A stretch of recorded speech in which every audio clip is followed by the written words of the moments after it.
গোপালগঞ্জের স্কুল ছাত্রীকে কুপ্রস্তাব দেওয়ায় প্রধান শিক্ষককে গণধোলাই দিয়ে পুলিশে সোপর্দ।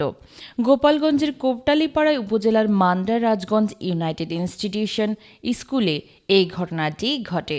ঘটনার সূত্রপাত ওই শিক্ষা প্রতিষ্ঠানের বিএসসি গণিতের শিক্ষক হাসান মোহাম্মদ সাইফুদ্দিন ওরফে কাজল নিজ স্কুলের 10ম শ্রেণীর এক শিক্ষার্থীকে মোবাইলের মাধ্যমে কুপ্রস্তাব দেন।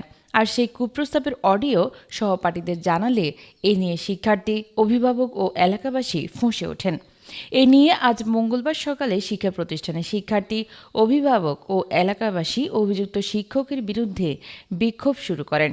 এ সময় বিক্ষোভকারীরা অভিযুক্ত শিক্ষককে না পেয়ে ওই অভিযুক্ত শিক্ষকের বড় ভাই এবং ওই স্কুলের প্রধান শিক্ষক হাসান মোহাম্মদ নাসির উদ্দিনকে গণধোলাই দেন। এ সময় উপস্থিত পুলিশ তাকে উদ্ধার করে নিয়ে যায়।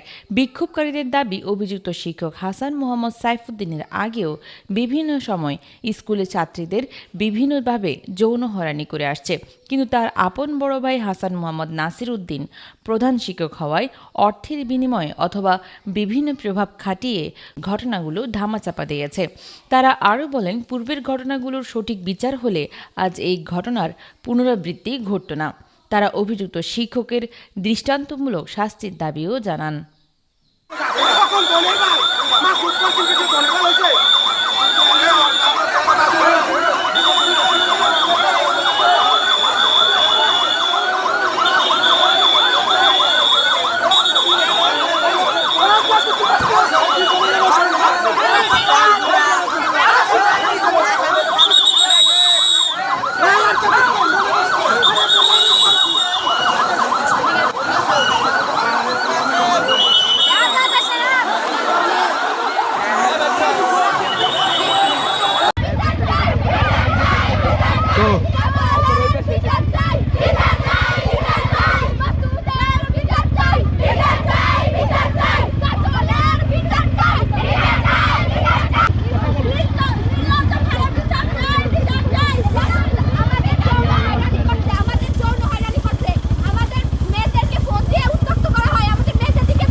শিক্ষকতা করতে পারবে না, এই স্কুলে একটা মেয়ে স্বীকার করছে, এখন তো অন্য স্কুলে স্বীকার করবে না, এটা কিন্তু করা যায় না। ঠিক আছে, কোনো বলা যাবে না।